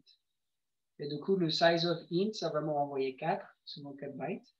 Et 3 fois 4, c'est 12. Et du coup, je vais avoir un espace de 12 bytes. Si vos entiers sont de 8 bytes, selon les architectures, vous allez avoir 3 fois 8, donc les 24. Okay? Donc, typiquement, j'ai un malloc ici qui se fait de taille 12. 12 pour représenter 3 entiers. Et du coup, cette commande-là, il va me créer une zone mémoire, maintenant, qui est de taille 3 entiers. Okay? Et il démarre quelque part. Peut-être pas B, j'ai déjà utilisé B. A, F, F, 0. C'est le début du tableau. Okay? Donc A, F, 0, 0, c'est le premier élément. A, F, F4, A, F, F8, A, F2, ça va être les éléments suivants. Supposons que vos entiers sont de P4. Du coup, cette adresse-là, on va le stocker où? Dans SP1. C'est suivant la ligne 5. Okay? Donc, on a dit dans la zone F030. Du coup, A, F, F0 est maintenant stocké dans la zone F030. Quand on accède aux éléments, vous voyez que la syntaxe est la même. Mais de gauche, il s'agissait d'accéder à un tableau. De droite, il s'agit d'accéder à un pointeur. Et dans beaucoup de syntaxes en C, il faut être conscient que les pointeurs et les tableaux, la syntaxe est interchangeable. Donc la façon d'écrire le code est un peu interchangeable. Donc ici, malgré le fait que les types sont différents, tableau et pointeur, vous avez exactement la même syntaxe. Donc dans sp1.p0, on va stocker 10, et puis dans sp1.p de 1, on a 20, et puis 30. OK? Ensuite, ligne 9. sp1.2 égale à sp1. Qu'est-ce que ça va faire? Est-ce que c'est la même chose que précédemment? Donc ici sur la slide 13 à gauche, moi je vous ai montré qu'il y avait une copie qui s'est faite entre SA1 et SA2. Tout ce qui est dans la structure est copié. Okay? Ici, la clé, ça va être qu'est-ce qu'il y a dans la structure S-pointer. Si vous regardez S-pointer, c'est la ligne 2, il y a un pointeur seulement. Et du coup, tout le contenu ici, ça, ce contenu-là, il va être copié. Okay? Donc, A, F, F0 vient d'être copié à la ligne 9. OK? Si vous regardez, faites attention, il n'y a pas de copie du tableau. Indirectement, ici, on sait que lui, il pointe là-bas parce qu'il contient son adresse. Lui, maintenant, on vient de lui copier la même adresse AFF0 et donc il pointe sur le même tableau là-bas. Du coup, quand je fais la ligne 10 du free, qu'est-ce qui se passe avec ça? Qu'est-ce qui se passe avec cet espace-là, le tableau? Il est ensuite libéré. Ouais, vas-y. Le tableau, il est libéré, mais il n'y a pas de risque que ça bug, du coup? Du coup, à la ligne 10, non, il n'y a pas de risque. Le tableau est libéré. Et Donc, le truc, c'est que... Ouais, vas-y, Loïc. Donc, en fait, quand on fait une copie, c'est pas comme si on faisait un pointeur qui va pointer le premier tableau SP1 vers SP2. C'est vraiment, on copie tout et c'est le pointeur qu'on fait de SP2 qu'on fait pointer vers le tableau. C'est ça. On va exactement ça. On copie toute la structure, mais le seul élément de la structure, c'est un pointeur. Et du coup, si cet élément pointait sur quelque chose, maintenant, SP2 va pointer exactement sur la même chose. Et il faut être conscient maintenant que vous avez 2 ou 3 ou 4 pointeurs sur le même élément. Si vous libérez le tableau, tous les pointeurs vers ce tableau-là, ils contiennent des adresses invalides. Et donc, il faut ensuite passer et régulariser les adresses. OK? Donc, ce que je n'ai pas fait ici, c'est que souvent, je vais reprendre vite fait le code. Pour être propre,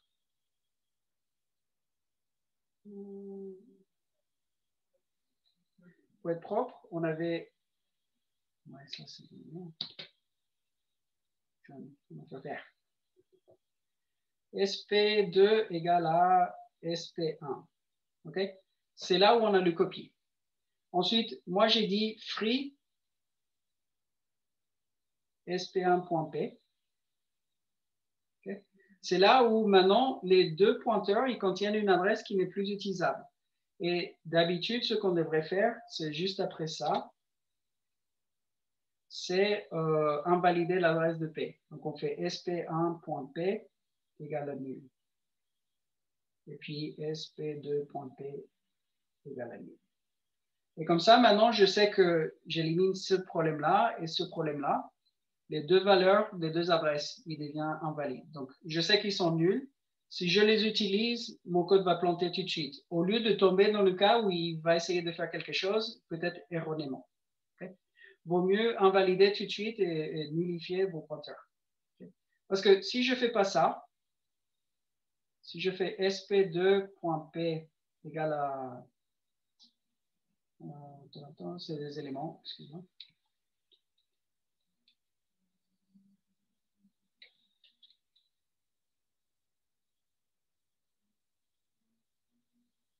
Si je fais ça après avoir fait le free, le problème c'est qu'en code C, ça peut marcher en fait. Il ne va pas forcément planter tout de suite parce que peut-être que la zone mémoire n'a pas encore été récupérée. On a dit elle est invalide, la machine va le récupérer, mais peut-être que ce n'est pas encore fait. Et donc il va venir ici et écrire dans une zone non valide le 12. OK? Donc ça c'est un accès erroné ou faux accès. Ça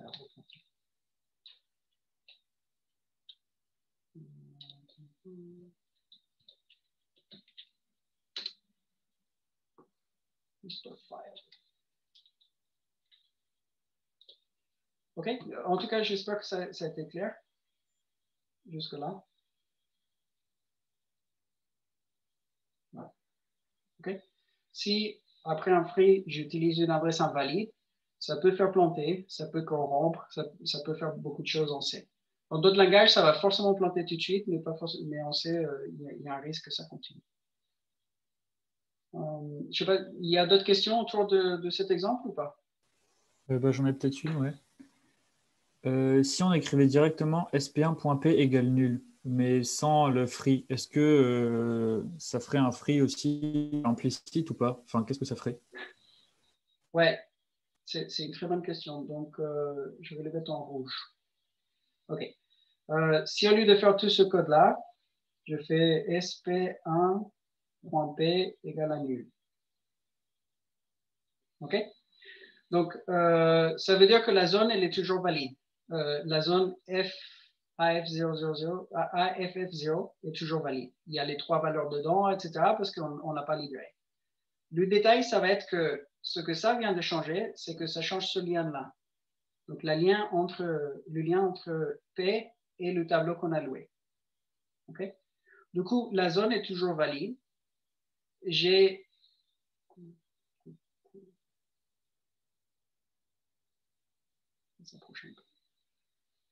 Du coup, le lien entre sp1.p a été arrêté. Okay, ce lien-là, il n'existe plus. Ce que j'ai fait, c'est j'ai écrit nul à la place.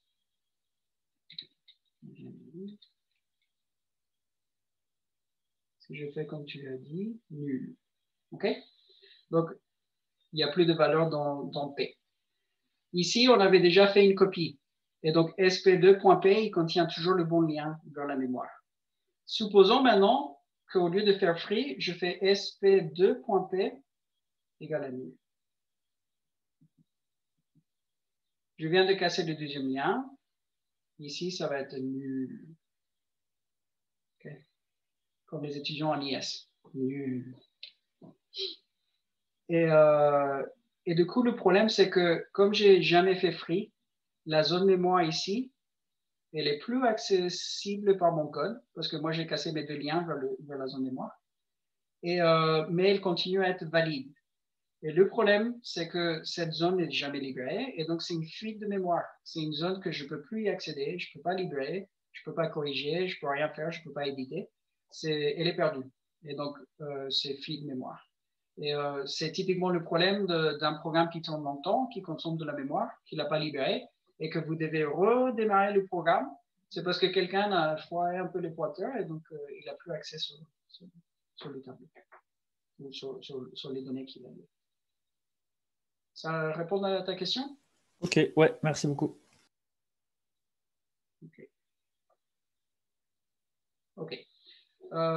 S'il n'y a pas d'autres questions sur cet élément ici, je reviens sur les 2 exemples. Donc, on avait gauche et droite. Okay.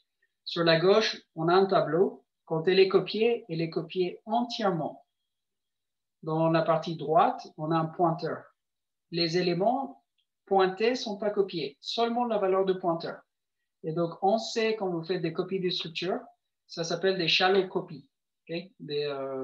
C'est quoi la traduction de shallow? Pas profonde. En tout cas, c'est une copie pas profonde. À différence d'une copie en profondeur, qui pourrait transiter tous les éléments pour essayer de les récupérer et ensuite produire une copie entière. On sait, on va copier le premier élément et puis on ne va pas plus loin. Du coup, si vous voulez, dans votre cas, copier pas seulement le pointeur, mais aussi le tableau, c'est à vous de coder ce copie-là manuellement. Il faut bien être clair qu'il y a un peu des limites sur les structures en C. OK. Du coup, on va aller direct dans les limites des structures. Si vous avez 2 structures, par exemple le SA1 et SA2, moi, je ne peux pas faire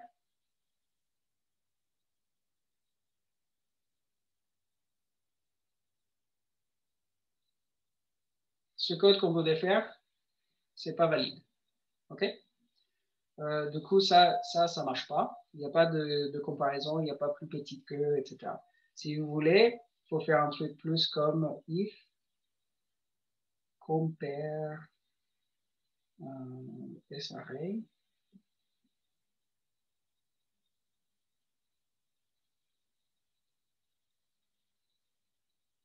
Voilà. Là, c'est à vous d'écrire une fonction compare sArray qui prend deux sArray en paramètres et qui vous envoie faux si elles ne sont pas identiques ou vrai s'ils sont identiques ou -1 si SA1 est plus petit que SA2 ou +1 si SA1 est plus grand que SA2. C'est à vous d'implémenter ce que c'est la comparaison. OK? Ça veut dire aussi que je ne peux pas faire SA1 plus. OK, ça, c'est pas valide. Monsieur. Je ne peux pas faire SA1 égale à SA1 plus SA2. Tous ces opérateurs-là qui sont inclus dans le langage C sont plus valides parce que c'est à vous de les implémenter. Okay? Il ne saura pas les faire. Oui? Juste pour l'exemple, juste au-dessus, on aurait pu du coup écrire SA1.p est égal à SA2.p. Dans ce compare arrays? Oui. Attends, je vais le mettre. Tu dis SA1.p égale à SA2.p? Enfin, double égal est égal est égal. Excuse-moi. Oui. Donc toi, tu voudrais faire if ça. Oui, c'est ça? Ça revient au même. Non. Non, c'est pas valide parce que P est un tableau. Et du coup, P étant un tableau, vous ne pouvez pas comparer comme ça, il faut faire une boucle. Autant pour moi, j'avais pas vu que j'avais oublié que c'était un tableau, mais ok. Ouais, c'est exprès pour tromper quelqu'un. Non, du coup, ça, tu ne peux pas faire. Par contre, ce que tu peux faire, très clairement, c'est, donc ça, c'est invalide, mais if sp1.p égale à sp2.p, ça, tu peux faire. Et donc, si vous vous souvenez de l'exemple, les SP1, SP2, c'est des S pointeurs. Et le point P est donc un int étoile. Donc, c'est un pointeur de int. Et vous pouvez bien comparer la valeur de P. P est une seule valeur, c'est un int étoile. Donc, si SP1.P pointe sur le même tableau que SP2.P, comme dans notre exemple, hein, c'était ce qu'on avait ici. On avait SP1.P, SP2.P, ici SP2.P. Ils pointaient sur le même tableau. Du coup, ça serait vrai. Et dans tous les autres cas où les pointeurs pointent sur deux tableaux différents, peu importe si les tableaux sont identiques, ils ont exactement la même valeur. Si c'est deux tableaux différents, ça ne marche plus. Ça va renvoyer faux. Okay? Donc ici, ce n'est pas une très bonne façon de programmer, mais c'est valide. Vous pouvez tester si c'est le même pointeur.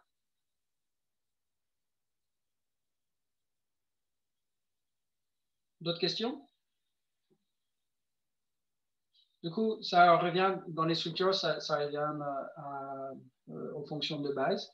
Vous ne pouvez pas faire un scanf d'une structure entière. Vous devez faire les scanf de chaque élément primitif de la structure. Okay? Donc, il faut arriver aux chaînes de caractères, aux entiers, aux flottants, aux types primitifs, et ça, vous pouvez faire. C'est pareil pour les printf. Tu ne peux pas juste imprimer SA2 ou SA1. Il faut faire un printf dans une boucle, parce que c'est un tableau, et donc vous imprimez chaque élément du tableau. Pas de deep copy, ça veut dire qu'il ne va pas traverser vos pointeurs, il va juste copier la valeur de pointeur initial. Il ne va pas plus loin. Et ça fait aussi qu'il faut faire attention quand vous faites des copies des structures dans des appels de fonctions. Si vos structures contiennent des pointeurs, il faut savoir que le pointeur va être copié et donc vous avez ensuite des données partagées. Donc du coup, si vous avez une fonction qui modifie SP2 ou SP1, elle sera modifiée pour tout le monde, okay? Parce que tout le monde partage cette zone de mémoire. Ça fait donc un petit paquet de trucs à programmer à la main. OK. On peut return une structure ou pas? Oui, oui, oui. Oui, tu peux. Il n'y a pas de souci. Donc, quand tu fais un return, c'est comme les entiers. Si tu fais un return de la structure, il va copier toute la structure à la fonction appelante. Il n'y a pas de, c'est vraiment une copie. Il crée une nouvelle zone mémoire et il va copier tous les éléments. Okay?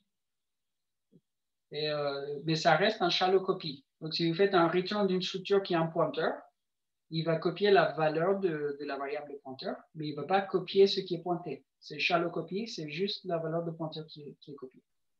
Ok, merci. Du coup, ça reste quand même plus agréable à utiliser que des tableaux, parce que c'est plus facile. Ça fait des copies de tous les éléments du tableau. Mais il faut être conscient, si vous avez un tableau de, je sais pas, des nombres de collègues de l'école, vous êtes 50 ou 60 en SE3, si vous avez un tableau de 60 nombres, chaque élément du tableau, ça va être de, je sais pas, 40 caractères. Vous allez faire une copie de 60 tableaux fois 40 caractères d'un coup. Okay? C'est pas beaucoup, vos machines sont très performantes, ça va les faire très bien.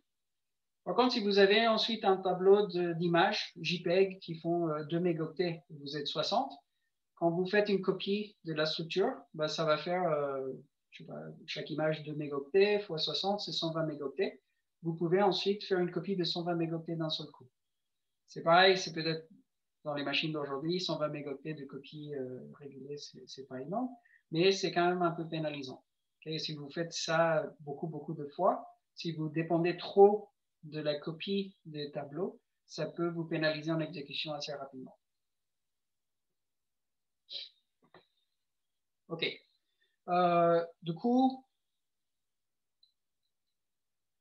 ici, j'ai une structure anonyme, il n'y a pas de nom de données, qui est dans un type def. Donc, le type def structure anonyme est renommé en ouvrage. J'ai deux variables, x et y, qui sont de type ouvrage. Et chaque ouvrage contient un numéro et un titre de 50 éléments, de 50 caractères. Okay? Donc, le numéro, c'est environ 4 bytes, 4 ou 8. Et puis, chaque caractère, c'est un byte. Et du coup, vous avez 50 bytes ici, plus les 4 précédents. Et voilà, du coup, soyez conscient que titre est un tableau. Du coup, tu peux très bien faire y égale à x, ça va copier les structures, ça, il n'y a pas de souci. Par contre, c'est un tableau, donc tu ne peux pas faire y.titre égale à x.titre. Okay? C'est dans ces cas-là, soit vous utilisez les fonctions d'assistance, comme les strcopy, soit vous faites un for et puis vous copiez manuellement tous les éléments du tableau. OK? Maintenant, si titre, ce n'était pas un tableau, mais c'était un pointeur, on va retomber dans les cas de SP1 et SP2. C'est à vous de faire un malloc pour avoir une zone où vous avez droit d'écrire. Et ensuite, vous avez droit donc de faire y.titre égale à x.titre si c'était un pointeur. Monsieur, est-ce que ça marchait si Ouais. on faisait y.numéro égale x.numéro, vu que ce n'était pas un tableau?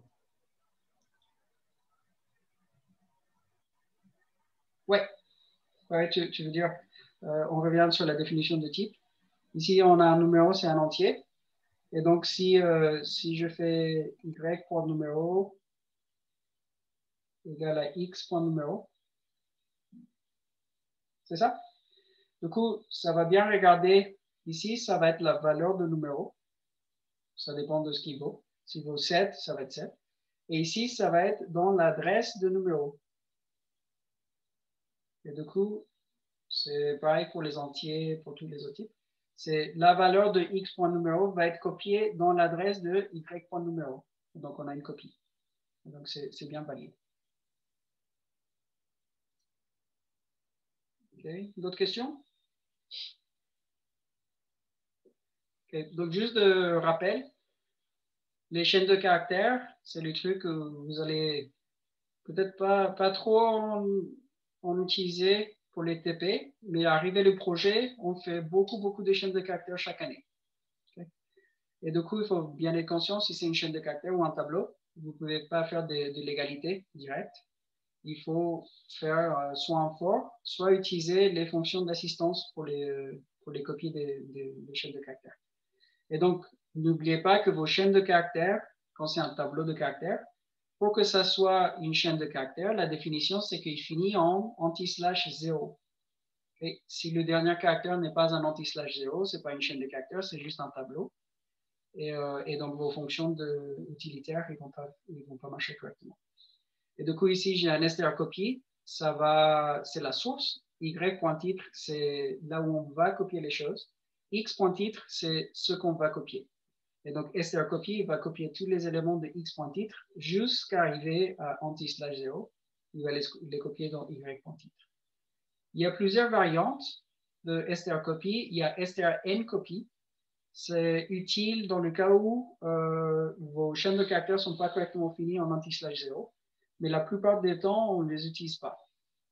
Et voilà, j'ai aussi fait du strn4. Sur Internet, vous allez trouver 1 million d'exemples de comment copier des caractères ou des tableaux de caractères. Si vous êtes sur une machine relativement neuve ou un BSD, il y a une bibliothèque, c'est les BSD.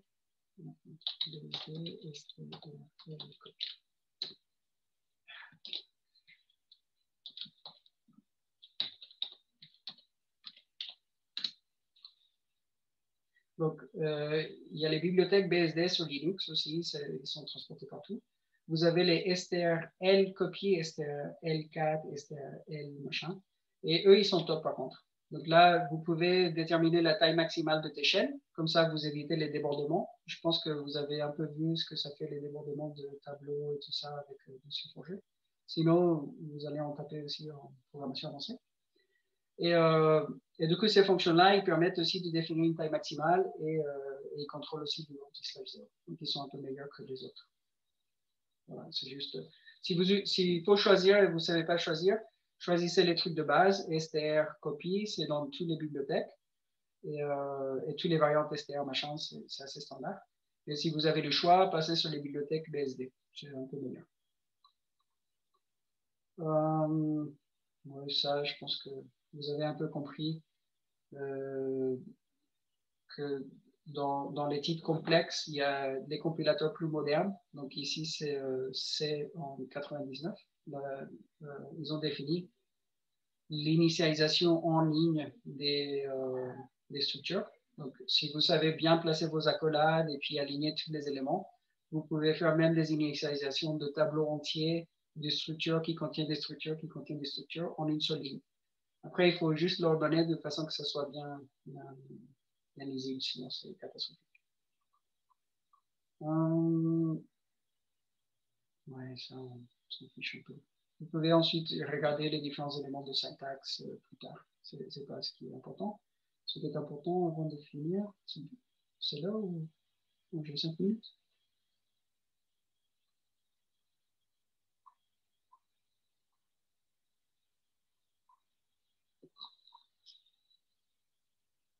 J'hésite à conclure là ou essayer de faire un truc de plus. Ok, on va reprendre demain avec ça, mais je vais juste l'introduire. Il y a un opérateur flèche. Ok, donc le cas typique.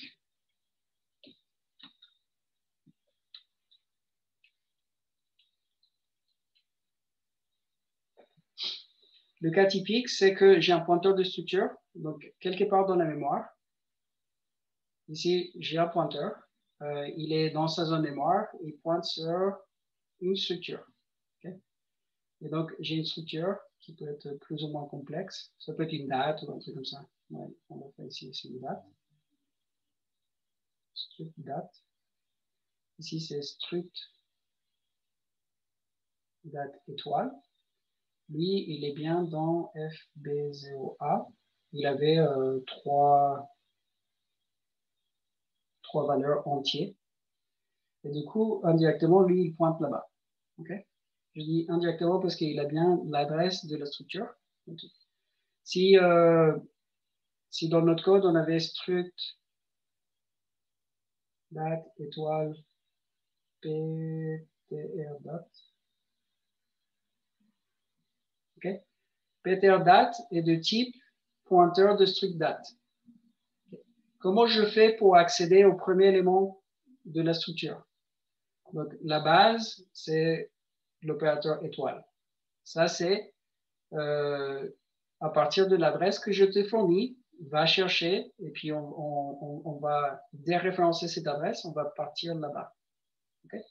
Donc, si je fais étoile PTR date, c'est le nom de la random. Okay? Étoile PTR date vaut FB0A. Ensuite, donc, étoile PTR date, je suis dans la zone FB0A. Si je fais point jour égale à 7, okay? Dans l'espace, dans le champ point jour de l'espace pointé par PTR date, je vais stocker 7. Okay?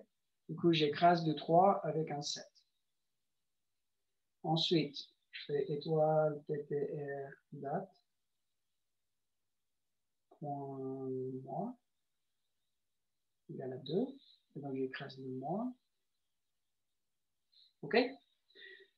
Le truc, c'est que cette façon d'écrire est moyennement lisible. Donc, vous voyez bien qu'il faut les parenthèses, il faut le point, il faut plusieurs opérateurs et tout.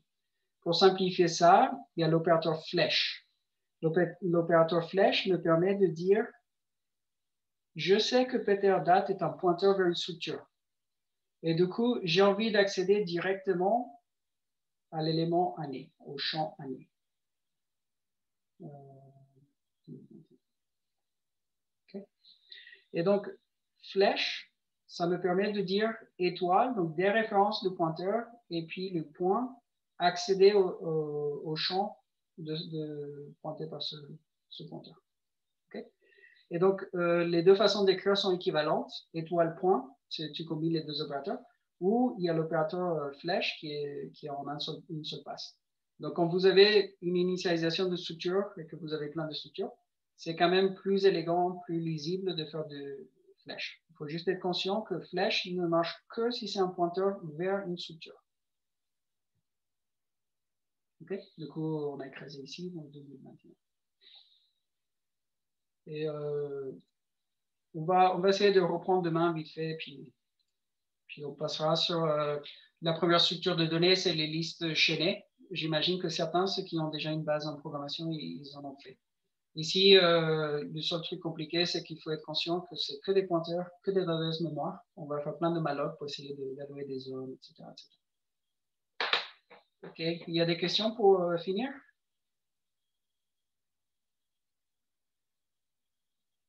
Parfait.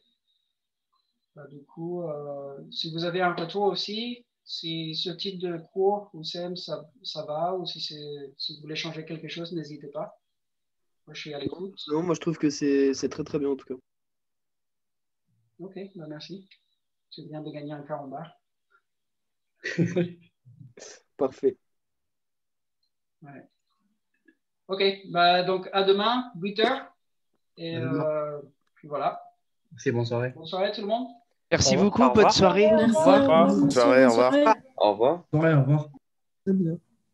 Au revoir. Au revoir.